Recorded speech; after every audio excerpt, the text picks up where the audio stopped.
అందరికీ నమస్కారం. ఆంధ్రప్రదేశ్లో నూతన ప్రభుత్వం ఎన్డీఏ సారథ్యంలో ఏర్పడింది.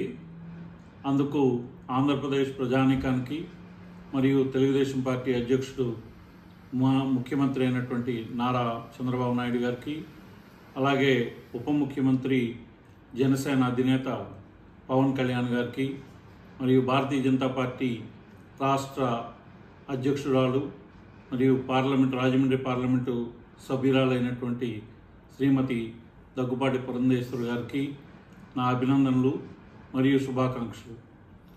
ఇప్పుడు ఆంధ్రప్రదేశ్ ముందు ఉన్నటువంటి ఛాలెంజ్ల్లో అతి ప్రధానమైనటువంటిది అమరావతి నిర్మాణం.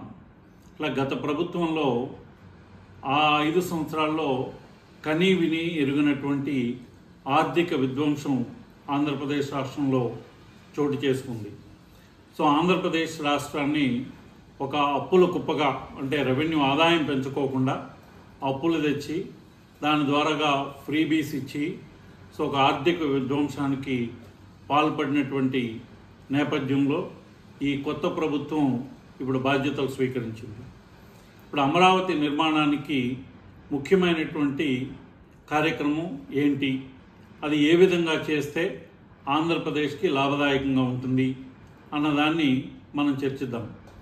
ఇప్పుడు బ్యాంకులు వాళ్ళు ఇచ్చేటటువంటి రుణాల్లో 18% రుణాలని ప్రయారిటీ సెక్టర్కి, అంటే అగ్రికల్చర్ అండ్ ఎలైడ్ సెక్టర్స్కి ఇవ్వాల్సి ఉంటుంది. ఇప్పుడు ఎకానమీలో వచ్చినటువంటి మార్పుల మూలంగా చాలా బ్యాంకులు ఆ యొక్క టార్గెట్ని, ఆ లక్ష్యాన్ని చేరుకోలేవు. ఆ చేరుకోనప్పుడు వాళ్ళు ఏం చేయాలి అని అంటే, ఆ నాబార్డ్ ఇష్యూ చేసేటటువంటి, నాబార్డ్ అంటే national bank for agriculture and rural development, ఈ బ్యాంక్ ఏదైతే ఇష్యూ చేస్తుందో ఆ ఇష్యూ చేసేటటువంటి రూరల్ ఇన్ఫ్రాస్ట్రక్చర్ బాండ్స్ ఏవైతే ఉన్నాయో RIDFs ఉంటారు. ఈ RIDFsని వాళ్ళు సబ్స్క్రైబ్ చేయాల్సి ఉంటుంది. సో వాటి యొక్క ఇంట్రెస్ట్ రేటు 6.5%గా ఉంది ప్రజెంట్లీ. సో ఈ రాజధాని, అమరావతి రాజధాని ఏదైతే ఉందో, ఈ రాజధాని 29 గ్రామాల సముదాయం కింద CRDAని ఏర్పాటు చేయడం జరిగింది. ఇలా ఏర్పాటు చేసిన రాజధానికి నిధుల సమీకరణకు ఒక సులభమైనటువంటి మార్గం ఏదైతే ఉందంటే, ఇప్పుడు ఆంధ్రప్రదేశ్ రాష్ట్ర అసెంబ్లీలో ఒక తీర్మానం చేసి, ఇట్లా ఆంధ్రప్రదేశ్ రాష్ట్ర రాజధాని కోసం CRDA ఇష్యూ చేసేటటువంటి బాండ్స్కి, ఆ బాండ్స్కి రూరల్ ఇన్ఫ్రాస్ట్రక్చర్ బాండ్స్ ఏదైతే RIDF బాండ్స్, నాబార్డ్ ఇష్యూ చేసేటటువంటి బాండ్స్తో సమానమైనటువంటి హోదా కల్పిస్తే ఈ కమర్షియలైజ్డ్ బ్యాంక్స్ ఏవైతే ఉన్నాయో ఆ బ్యాంక్స్ అన్నీ కూడా RIBస్తో పాటు, RIDFతో పాటు వీటిని కూడా, CRDA బాండ్స్ని కూడా వాళ్ళు ఇన్వెస్ట్ చేయడం జరుగుతుంది, వాటిలో పెట్టుబడి పెట్టడం జరుగుతుంది. సో అందుమూలంగా నిధుల సరఫరా బాగా జరిగేటటువంటి అవకాశం ఉంటుంది. ఇప్పుడు పార్లమెంట్లో తెలుగుదేశం పార్టీ సభ్యులైతేనేమి, లేకపోతే బీజేపీ సభ్యులైతేనేమి, జనసేన సభ్యులైతేనేమి, ఆంధ్రప్రదేశ్ రాష్ట్రం నుంచి 25 లోక్సభ స్థానాల్లో 21 లోక్సభ స్థానాల్లో వాళ్ళు గెలవడం జరిగింది. సో ఈ 21 లోక్సభ సభ్యులు కూడా కేంద్ర ప్రభుత్వానికి విజ్ఞప్తి చేసి సానుకూలంగా కేంద్ర ప్రభుత్వం నుంచి ఈ విషయంలో కనుక కృషి చేసినట్లయితే ఆంధ్రప్రదేశ్ రాష్ట్ర రాజధాని నిర్మాణానికి అయ్యేటటువంటి వ్యయం ఈ CRDA బాండ్స్ ఇష్యూ ద్వారాగా, దానికి ఈ RIDF ఇంట్రెస్ట్ రేట్తో సమానమైనటువంటి ఇంట్రెస్ట్ రేట్స్గా హోదా కల్పిస్తే నిధుల సరఫరా యొక్క ఆటంకం తొలగిపోతుంది. దీని దిశగా ఇప్పుడు మన ముఖ్యమంత్రి గారు కానీ, ఉప ముఖ్యమంత్రి గారు కానీ, అలాగే ఆంధ్రప్రదేశ్ బీజేపీ రాష్ట్ర శాఖ అధ్యక్షురాలు, పార్లమెంట్ సభ్యురాలైనటువంటి శ్రీమతి దగ్గుబాటి పురంధేశ్వరి గారు కానీ ఈ దిశగా ప్రయత్నం చేసి ఇస్తే ఆంధ్రప్రదేశ్ రాష్ట్రానికి ప్రయోజనం ఉంటుందన్నది నా యొక్క అభిప్రాయం. ఎందుకంటే 6.5%కి ఇప్పుడు నిధులు సమకూరడం జరుగుతుంది. అందులో నిధులు సరఫరాలో కూడా ఈ రేటింగులతో సంబంధం లేకోకుండా వచ్చేటువంటి అవకాశం ఉంటుంది. అదే 29 గ్రామాలతో ఏర్పడినటువంటి కొత్త రాజధాని బైఫర్కేషన్ అయిన తర్వాత పాత పేరుతో ఉన్నటువంటి కొత్త రాష్ట్రానికి ఒక రాజధాని నిర్మాణం కోసం 29 గ్రామాల నుంచి 33,000 ఎకరాల భూ సమీకరణ జరిగింది. కాబట్టి దానికి ప్రోత్సాహకంగా, ఎందుకంటే హైదరాబాదు మహానగరాన్ని కోల్పోయి ఆంధ్రప్రదేశ్ ఒక ఆర్గనైజ్డ్ రెవెన్యూ సెంటర్ని, అంటే ఒక ఆర్గనైజ్డ్ ఫార్మల్ రెవెన్యూ సెంటర్ని కోల్పోయింది. కాబట్టి ఈ యొక్క నేపథ్యంలో ఇక్కడి నుంచి రిప్రజెంట్ చేసేటటువంటి పార్లమెంట్ సభ్యులైతేనేమి, అలాగే ఒక అసెంబ్లీ తీర్మానం ద్వారా కేంద్ర ప్రభుత్వానికి విజ్ఞప్తి చేసి, అలాగే దాన్ని సానుకూలంగా కేంద్ర ప్రభుత్వంతో చర్చలు జరిపి ఈ దిశగా ప్రయత్నం చేసేటట్టయితే నిధుల కొరత ఉండదు. ఒకటి. రెండవది, నిధుల కొరత తర్వాత నెక్స్ట్ పరిపాలనాపరమైనటువంటి అంశాలు, మిగతా ఆర్థిక వ్యవహారాలు. సో పరిపాలనాపరమైనటువంటి అంశాల్లో ముందు బ్యూరోక్రసీని ఇక్కడి నుంచి హైదరాబాద్లో ఎవరైతే ఉన్నారో వాళ్ళని అక్కడికి తరలించే దిశగా, అంటే అవసరమైతే, ఎందుకంటే ఇక్కడ బ్యూరోక్రసీకి ఉన్న ఆటంకం ఏంటంటే ఇక్కడ చాలామంది బ్యూరోక్రాట్స్కి, I'm sorry to say, Hyderabad మీద వ్యామోహం చాలా ఎక్కువగా ఉంది. అంటే వాళ్ళ యొక్క జీవన సరళికి వలన కానీ, లేకపోతే ఇక్కడ ఉన్నటువంటి సదుపాయాల వలన కానీ వాళ్ళు హైదరాబాద్ నగరానికి ఆకర్షితులై ఉన్నారు. ఈ ఆకర్షణ పోగొట్టాలి అంటే అక్కడ అమరావతిలో పెద్ద గీత గీయాల్సినటువంటి ఆవశ్యకత ఉంది. అంటే పెద్ద గీత ఇప్పట్లో ఇమీడియట్గా సాధ్యం కాకపోయినా ఆ దిశగా ప్రయత్నం అయితే చేయాల్సినటువంటి ఆవశ్యకత ఉంది. అందుకు వాళ్ళకి ఇక్కడ ఏదైతే సౌకర్యాలు వాళ్ళు అనుభవిస్తున్నారో బ్యూరోక్రాట్స్, వాళ్ళు ఆ సౌకర్యాలకి సరిపడగా అక్కడ సౌకర్యాలను కల్పించి ఒక గేటెడ్ కమ్యూనిటీ, అవసరమైతే సివిల్ సర్వెంట్స్ కోసం నిర్మాణం చేసి వాళ్ళని ముందు తరలించినట్లయితే అడ్మినిస్ట్రేషన్ ఆటోమేటిక్గా మిగతా అడ్మినిస్ట్రేషన్ని వాళ్ళు తరలించడం జరుగుతుంది. ఈ నేపథ్యంలో మనం ఒకటి గుర్తు తెచ్చుకోవాలి. తెలంగాణ రాష్ట్రం ఏర్పడిన తర్వాత ఒకానొక సందర్భంలో తెలంగాణ ఉద్యోగులు కేసీఆర్ని సన్మానించినప్పుడు ఆయన ఒక మాట అన్నాడు, ఆంధ్రప్రదేశ్ ఉద్యోగులు ఇక్కడ ఉంటే ఉంటారు, మాకేం అభ్యంతరం లేదు, వాళ్ళు టూరిస్టులుగా ఉంటారు, టూరిస్టులుగా ఉండి మనకు పన్ను కడతా ఉంటారు, మనకు నష్టమేముంది అని అన్నాడు. సో ఈ సందర్భాన్ని మనం గుర్తు చేసుకోవాలి. అందుకని రాజధాని, ఆంధ్రప్రదేశ్ రాజధాని ఆంధ్రప్రదేశ్లోనే ఉండాలి. అలాగే ఆంధ్రప్రదేశ్ ప్రభుత్వోద్యోగులు అక్కడే ఖర్చు పెట్టాల్సిన అవసరం ఉంటుంది. తద్వారా ఆంధ్రప్రదేశ్ ఆ రాష్ట్రానికి ఆదాయం పెరిగేటటువంటి అవకాశం ఉంటుంది. సో ఈ విధమైనటువంటి చర్యలు తీసుకుంటే అక్కడ పరిపాలన వ్యవస్థ ఉద్యోగులు, పరిపాలన భాగమైనటువంటి ఉద్యోగులందరూ అక్కడే ఉండి అక్కడే నివాసం ఏర్పరచుకుంటారో ఆ దిశగా ప్రయత్నాలు చేయాలి. దానికి కావాల్సినటువంటి ఇన్ఫ్రాస్ట్రక్చర్ ఏదైతే ఉందో ఆ ఇన్ఫ్రాస్ట్రక్చర్ నిర్మాణం అక్కడ జరగాల్సినటువంటి ఆవశ్యకత ఉంది. అట్లాగే విద్య, నెక్స్ట్ వైద్య సౌకర్యాలు. ఇక్కడ క్యాన్సర్ ఇన్స్టిట్యూట్ ఉంది, అక్కడ కూడా క్యాన్సర్ ఇన్స్టిట్యూట్ పెడతాము అని చెప్పేసి ఈ మధ్యన నందమూరి బాలకృష్ణ గారు ప్రకటన చేయడం జరిగింది. అట్లాంటివి వేగవంతమైనగా జరగాల్సినటువంటి ఆవశ్యకత ఉంటుంది.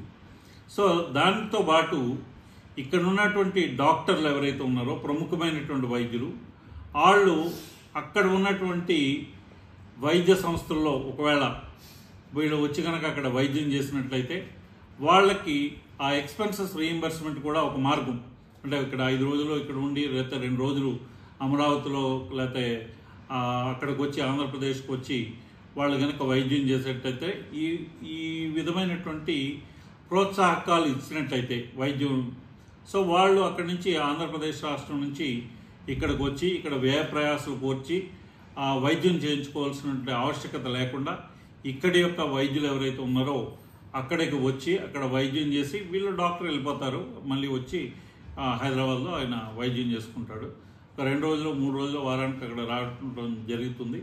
ఆ విధంగా తెలంగాణకి వచ్చేటటువంటి వైద్యులు, ఇక్కడ ఆంధ్ర పేషెంట్లు ఎవరైతే ఉన్నారో వాళ్ళ సంఖ్యని తగ్గించి వాళ్ళ యొక్క వ్యయాన్ని, వాళ్ళ ఖర్చుని తగ్గించడానికి ఉండేటటువంటి అవకాశాలను కూడా పరిగణలోకి తీసుకోవాల్సినటువంటి అవసరం ఉంది.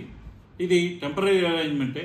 తర్వాత అక్కడ వైద్య సంస్థలు విరివిగా అభివృద్ధి చెందిన తర్వాత ఇట్లాంటి ఎన్నిటి అవసరం ఉండదు.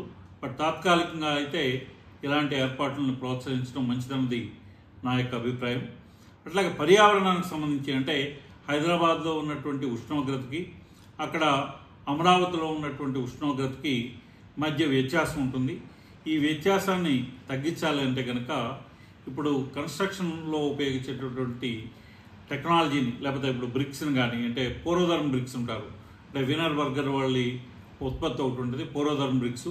ఆ బ్రిక్స్ని ఈ గోడల నిర్మాణానికి, వాల్స్ నిర్మాణానికి కనుక ఉపయోగించినట్టయితే బయట ఉష్ణోగ్రతకి లోపల ఉష్ణోగ్రతకి చాలా వ్యత్యాసం ఉంటుంది, 5 నుంచి 7 డిగ్రీల వ్యత్యాసం ఉంటుంది. సో ఇలాంటి వాటిని, ఇలాంటి ఉత్పత్తుల్ని ప్రోత్సహించి అక్కడ నిర్మాణంలో ఇలాంటి ఏదైతే ఈ పూర్వధర్మ బ్రిక్స్ లాంటి ఉత్పత్తులు ఉండి అక్కడ ఉష్ణోగ్రతను తగ్గించేటువంటి అవకాశాలని సద్వినియోగం చేసుకుని వాటి కన్స్ట్రక్షన్లో వీటిని కనుక ప్రోత్సహించినట్లయితే అక్కడ ఉండడానికి, అంటే నివాసయోగ్యంగా ఉండడానికి ఈవెన్ వేసవిలో కూడా అనుకూలంగా ఉంటుంది. సో ఇవన్నిటినీ పరిగణలో తీసుకుని ప్రభుత్వం, ఆంధ్రప్రదేశ్ ప్రభుత్వం చర్యలు చేపట్టినట్లయితే కనుక సో ఉద్యోగులు వెళ్ళిపోతారు. అట్లాగే ఈ విధమైనటువంటి దీనివలన మిగతా ఎంప్లాయీస్ ఎవరైతే ఉన్నారో కొత్త ఎంప్లాయీస్ వాళ్ళు కూడా అక్కడ రావడం జరుగుతుంది. ఇంకొకటి ఏంటంటే ఇప్పుడు హైదరాబాద్లో మనం చూస్తూ ఉంటాము, హైదరాబాద్ అనగానే సైబరాబాద్ అనగానే సైబర్ టవర్స్ని చూపిస్తారు. అది ఫ్లాగ్షిప్ బిల్డింగు సైబర్ టవర్స్ కేవలం 4.4 లక్షల చదరపడుగులది. సో అది అప్పట్లో అది చాలా పెద్ద బిల్డింగ్ కింద ప్రాముఖ్యతను సంతరించుకుంది. ఇప్పటికీ సైబరాబాద్ నుంచి చూపించేటప్పుడు, మన హైటెక్ సిటీని చూపించేటప్పుడు అదే ప్రొజెక్ట్ చేస్తూ ఉంటాం. కానీ దాని తర్వాత మిలియన్ల కొద్ది ఎస్ఎఫ్టీలతోటి చాలా పెద్ద పెద్ద నిర్మాణాలు, పెద్ద పెద్ద కార్పొరేట్ ఆఫీసులు, ఐటీ సంస్థలు ఏర్పాటు చేయడం జరిగింది.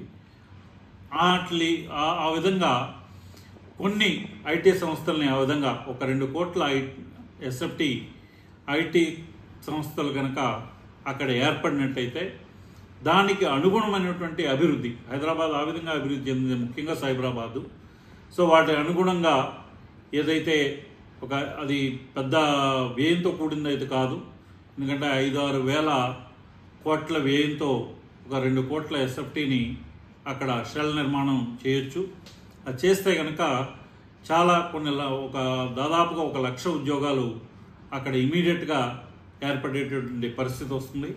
సో వాళ్ళకి మళ్ళీ గృహ నిర్మాణం కోసం కనుక వివిధ సంస్థలు ముందుకు వస్తాయి. ఆ ముందుకొచ్చి వాటిలో గృహ నిర్మాణం చేపట్టినట్లయితే కనుక ఎకానమీ బాగా డెవలప్ అవుతుంది. అట్లాగే అక్కడ కూడా హైదరాబాద్ని కోల్పోయిన నేపథ్యంలో ఒక organised formal economy, revenue Andhra Pradesh రాష్ట్రానికి క్రియేట్ అయ్యేటువంటి అవకాశం ఉంటుంది.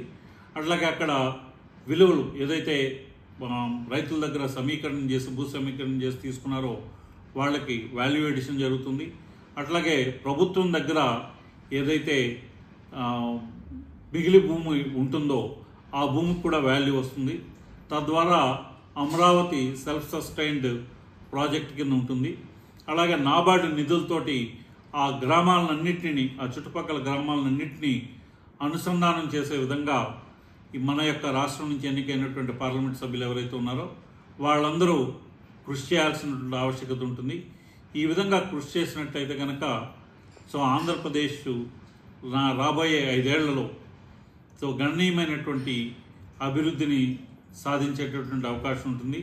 ఇప్పుడున్నటువంటి పరిస్థితిని శాసనసభలో కానీ లేకపోతే పార్లమెంట్లో కానీ ఉన్నటువంటి సంఖ్యల్ని వాళ్ళ ఆధారంగా చేసుకుని దాని మీద సానుకూలంగా వ్యవహరిస్తూ కేంద్ర ప్రభుత్వంతో ఈ విధమైనటువంటి బెనిఫిట్స్ ఏవైతే ఉన్నాయో ఆంధ్రప్రదేశ్ రాష్ట్రానికి అవన్నీ కూడా తీసుకుని ఆంధ్రప్రదేశ్ రాష్ట్రాన్ని అభివృద్ధి చేసుకోవాల్సినటువంటి ఆవశ్యకత ఎంతైనా ఉంది. సో ఎప్పుడైతే క్రౌడింగ్ ఎఫెక్ట్ గవర్నమెంట్ అంటే సిఆర్డిఏ బాండ్స్ ఇష్యూ చేసి సమీకరణ ద్వారా ప్రభుత్వం, ఆంధ్రప్రదేశ్ ప్రభుత్వం ఎంతైతే వ్యయం చేస్తుందో దానికి 10 ప్రైవేట్ సెక్టర్ నుంచి ఇన్వెస్ట్మెంట్లు జరిగేటటువంటి అవకాశం ఉంటుంది. ఇందాక నేను చెప్పినట్టు IT space even plug and play ఫ్రీగా ఇచ్చినా కూడా ఏదైతే కొన్ని చోట్ల బెంగళూరులో కానీ, హైదరాబాద్లో కానీ, లేకపోతే చెన్నై నగరంలో కానీ ఎవరైతే ఐటీ సంస్థలు ఉన్నాయో ఆ ఐటీ సంస్థలు ముఖ్యంగా వాళ్ళ ఎంప్లాయీస్ అందరూ కూడా చాలామంది తెలుగు వాళ్ళు ఉన్నారు అక్కడ. సో వాళ్ళ తెలుగు వాళ్ళు వాళ్ళ నేటివ్ ప్లేస్కి దగ్గరగా ఉండడానికి ఇష్టపడేటటువంటి అవకాశం కూడా ఉంటుంది. సో ఆయా సంస్థల్ని ప్రోత్సహించి ఇక్కడ ప్లగ్ అండ్ ప్లే ఫ్రీగా ఇచ్చైనా సరే వాళ్ళని కనుక ఇక్కడ వచ్చేటట్టు కనుక ప్రయత్నం చేసినట్టయితే ఇక్కడ గృహ నిర్మాణ రంగంలో కానీ లేకపోతే వేరే ఇతర విద్యా సంస్థలు నిర్మాణం కానీ లేకపోతే వైద్య సంస్థల నిర్మాణం కానీ జరిగేటటువంటి అవకాశం ఉంటుంది. అంటే క్రౌడింగ్ ఎఫెక్ట్ ఉంటుంది. సో దాని ద్వారాగా ఎకానమీలో అంటే ప్రత్యక్షంగా ఐటీ సెగ్మెంట్ ద్వారాగా ఏర్పడినవి కాకుండా దానికి అనుగుణంగా ఏర్పడేటువంటి ఉపాధి అవకాశాలు ఏవైతే ఉన్నాయో ఆ ఉపాధి అవకాశాలని ఆంధ్రప్రదేశ్ నిరుద్యోగులు అందిపుచ్చుకునేటువంటి ఆంధ్రప్రదేశ్ యొక్క ఆర్థిక పరిస్థితి మెరుగుపడి ఏ విధంగా పన్నుల ఆదాయం పెరిగేటట్టు అంటే అక్కడ ఏదైతే అభివృద్ధి వ్యయం జరుగుతుందో అక్కడ కనీసంలో కనీసం 18% ఈరోజు జిఎస్టీ ఉంది. సో ఆ జిఎస్టీలో కనుక 9% సగం శాతం ఆంధ్రప్రదేశ్ రాష్ట్రానికి వస్తుంది. అలాగే ఇప్పుడు పార్లమెంట్ సభ్యులందరూ కలిపి ఒక విజ్ఞాపన చేసి ఇట్లా కేంద్ర ప్రభుత్వానికి కూడా ఆదాయం సమకూరుతుంది కాబట్టి సో రాష్ట్రం విడిపోయి నష్టపోయిన సందర్భంలో రాజధాని నిర్మాణం జరుగుతుంది కాబట్టి దానికి అయ్యేటటువంటి అభివృద్ధి వ్యయంలో ఏదైతే పన్నుల ఆదాయం కేంద్ర ప్రభుత్వానికి కూడా వస్తుందో ఆ ప్రభుత్వం కొంత డ్యూటీ డ్రాబ్యాక్గా రాష్ట్ర ప్రభుత్వానికి ఇచ్చేటటువంటి డిమాండ్ను కూడా మన యొక్క పార్లమెంట్ సభ్యులు చేయొచ్చు. ఈ విధంగా చేస్తే it's a win win situation. ఇట్లా కేంద్ర ప్రభుత్వానికి ఆదాయం వస్తుంది, రాష్ట్ర ప్రభుత్వానికి ఆదాయం వస్తుంది, అలాగే ఈ ప్రజానీకానికి కూడా ఆంధ్రప్రదేశ్ ప్రజలకు కూడా ఉపాధి అవకాశాలు మరియు వ్యాపార అవకాశాలు అలాగే విద్య వైద్యం ఇక్కడ ఆంధ్రప్రదేశ్ స్వరాష్ట్రంలో అభివృద్ధి చెందేటటువంటి అవకాశం ఉంటుంది. ఈ యొక్క దిశగా ప్రయత్నాలు చేస్తారని అంటే ఇది చాలా చిన్న అంశంగా కనిపించవచ్చు, కానీ ఏదైతే సిఆర్డిఏ బాండ్స్కి ఈ రూరల్ ఇన్ఫ్రాస్ట్రక్చర్ బాండ్స్ యొక్క స్టేటస్ వస్తుందో ఆ స్టేటస్ మూలంగా కమర్షియల్ బ్యాంక్స్ అత్యధిక శాతం వాళ్ళు సబ్స్క్రైబ్ చేసేటువంటి అవకాశం ఉంటుంది. ఈ అవకాశాన్ని సద్వినియోగం చేసుకోవడానికి రాష్ట్ర ముఖ్యమంత్రి గారు కానీ ఉప ముఖ్యమంత్రి గారు కానీ అట్లాగే భారతీయ జనతా పార్టీ రాష్ట్ర అధ్యక్షురాలైనటువంటి పార్లమెంట్ సభ్యురాలైనటువంటి శ్రీమతి పురంధేశ్వరి గారు కానీ అట్లాగే రాష్ట్ర ఆర్థిక శాఖ మంత్రులు శ్రీ పయ్యావుల కేశవ్ గారు కానీ అట్లాగే రాష్ట్ర మంత్రివర్యులు సత్యకుమార్ యాదవ్ గారు ఆయన కూడా అమిత్ షా గారితో సన్నిహిత సంబంధాలని వీరందరితో పాటు మరియు పార్లమెంటు సభ్యులు పార్లమెంటుకి ఎన్నికైన వాళ్ళందరూ కూడా కృషి చేసినట్టయితే ఆంధ్రప్రదేశ్ రాష్ట్రానికి అమరావతి నిర్మాణం జరిగి ఆ ఆర్థిక పరిస్థితి ఏదైతే అస్తవ్యస్తమైనటువంటి ఆర్థిక పరిస్థితి ఏదైతే ఉందో దాన్ని మెరుగుపరుచుకునేటటువంటి అవకాశాలు తద్వారా మరిన్ని సంక్షేమ పథకాలు అమలు చేయడానికి ఈ కూటమి ప్రభుత్వానికి అవకాశం ఏర్పడుతుందని నేను ఆశిస్తున్నాను. అందరికీ నమస్కారం.